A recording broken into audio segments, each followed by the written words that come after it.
I'm going to show how to solve problem number 4 from homework 4.1. We are given this table for the function f.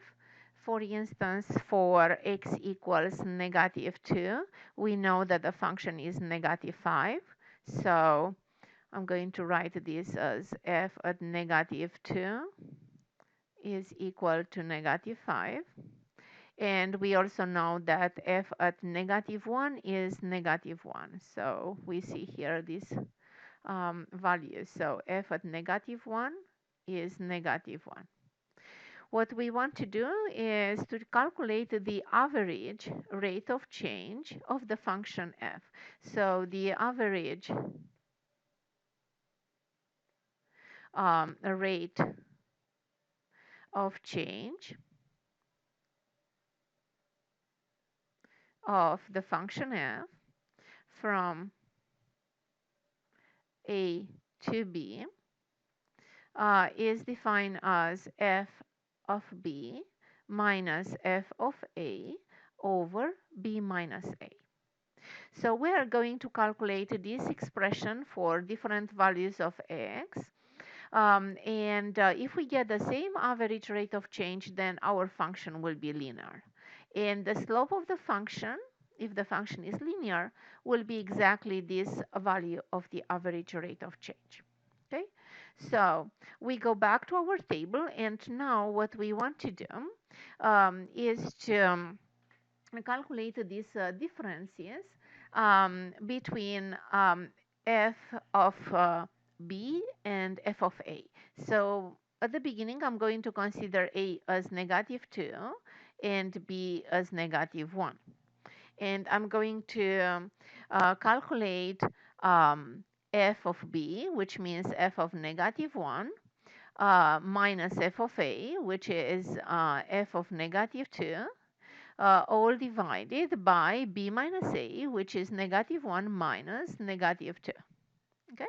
So now what is f of -1? F of -1 is -1, and I'm looking here. So I have -1 minus f of -2 is -5. Okay? And I'm looking here. F of -2 is -5. Again, f of -1 is this -1. So all divided by -1 plus 2. So I will have -1 plus 5 over 2 minus 1, 1. So I have, in conclusion here, 5 minus 1 over 1, 4. So this is the average rate of change of the function f from -2 to -1. We are going to do in a similar way for the other values as well. Okay, so now I'm going to show how we calculate this expression. Yes, in the situation when we look at -1, 0, yes, and also the values -1 and 3. So I'm going to erase the screen. So now in my situation, I have a -1 and b 0. Okay, so a is -1, b is 0. So I have f of -1 equals -1, and f of 0 equals 3. So the average rate of change will be f of b, which is 0, f of 0 minus f of a, which is -1, over b minus a, which means in our situation b, which is 0, minus -1. So we'll get 3 minus -1, all divided by 0 plus 1, which is 1. So we have 3 plus 1, which is 4 over 1. So we got 4. And we're going to continue in this way also for the other values.